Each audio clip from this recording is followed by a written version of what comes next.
Mbali na hayo kidogo sasa, mapendekezo ya mswada wa fedha mwaka 2026 yameendelea kuibua hisia mseto, wengi wakipinga ushuru wa juu kwenye bidhaa muhimu kama vile simu za rununu, maji ya chupa na shughuli za ununuzi mtandaoni.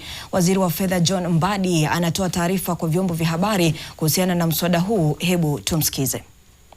Kenya Revenue Authority.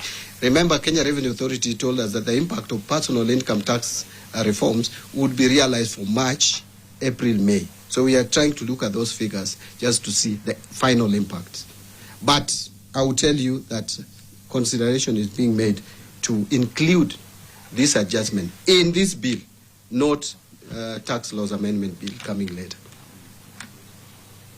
So I don't know whether you found the other provision. As you look for it, Bloomberg, did I see your hand?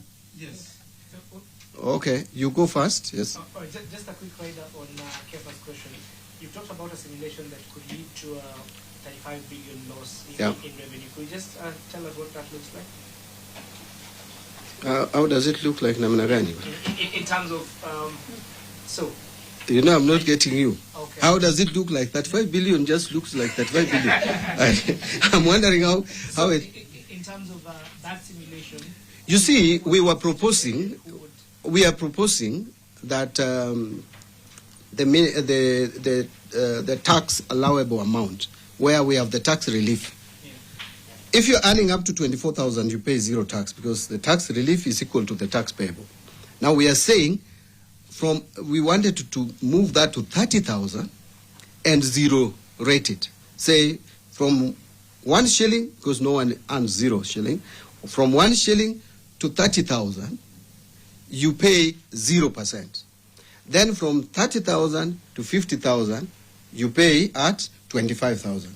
Yet today, you from 38,800 to above 50,000, you pay at 30%. So that's a reduction of 5%.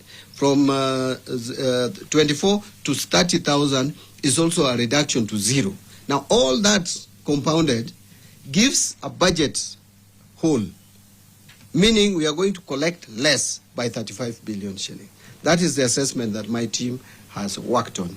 So we are looking at, if that is the case, where do we get revenue to compensate for this? Or what do we do? Do we cut expenditure to compensate? Because you must have a balancing effect. Now, our initial projection was to use the increased revenue collection from personal income tax out of the reforms that we are carrying out at the Kenya Revenue Authority to compensate for this. As a matter of fact, chances are that if the reforms bear fruit, we will collect much more from personal income tax, which will directly compensate this. The other area is the rental income tax. So those are the things that we are working on, but that may not stop us from implementing or actualizing that proposal that we have announced publicly in terms of adjusting the tax rates.